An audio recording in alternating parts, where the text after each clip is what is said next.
Hey guys, today I got a video explaining the tips and tricks I've learned using M8s for the past 4 years.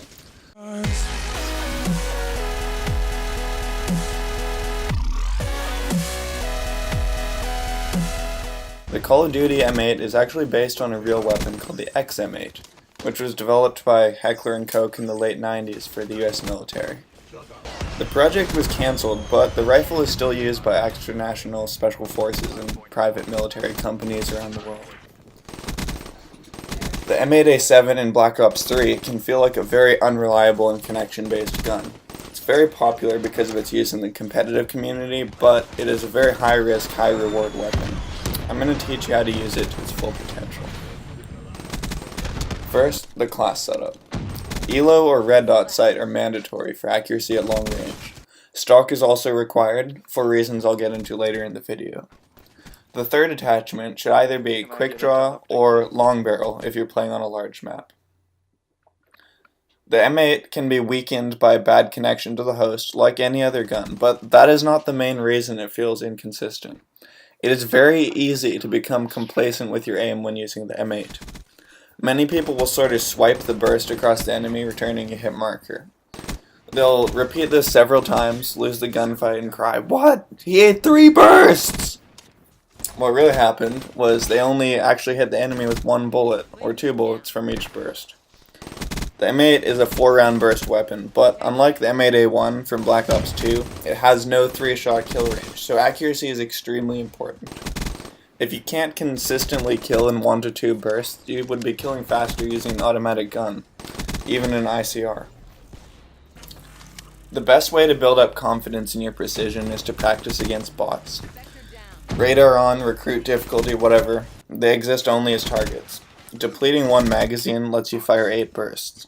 Your goal is to kill 6 to 8 bots with each magazine. Of course, in a real match you won't be 1 bursting for every kill, but if you can learn to do it in a local game, you'll find that you will consistently kill in 1 to 2 bursts online as well. The best technique to improving your aim is to learn to track targets by strafing. This is where the stock attachment comes into play. Most experienced players will do this subconsciously, but if you focus on it, your long-range accuracy will improve significantly. Aiming by walking left and right with your left thumbstick has several benefits. First of all, it lets you make precise adjustments at long range, which is especially useful if you're one of those maniacs who plays on a super high sensitivity. When I'm standing still, I can't shoot straight to save my life if my sensitivity is above 5. When I combine aiming with my right stick and fine-tuning or tracking targets with my left stick, I can be accurate even on a 14 sensitivity. I still feel more comfortable on a 5, but you can see how much of a difference this makes. You're basically using your right stick to get on target and your left stick to stay on target. The other benefit is strafing's effect on aim assist. When you're standing still, your aim will slow down as you drag your crosshairs across an enemy. When you're strafing, aim assist is increased and will even stick to enemies as they move past you. The third benefit is obviously that you are a much harder target to hit at medium to long range if you are strafing side to side as opposed to standing still. The final part of this video is how to shoot the M8A7 as fast as possible. This is a lot easier in this game than Black Ops 2 because the burst delay is a lot longer in Black Ops 3. What you do, and I'm not sure if this is the right terminology, but you basically pre-cock the next burst while the current burst is being fired.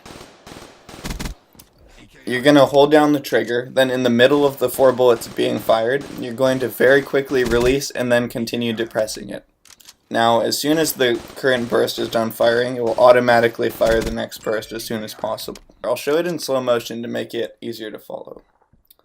Press, release, press. Release, press. Release, press. Release, press.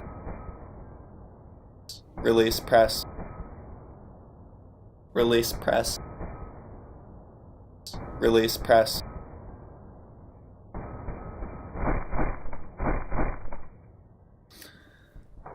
Playing on a flipped layout, i.e. shooting with the shoulder buttons instead of the triggers, makes this a lot easier.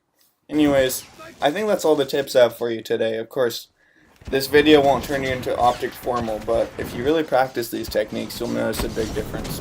Hope you enjoyed the video, guys. Talk to you later.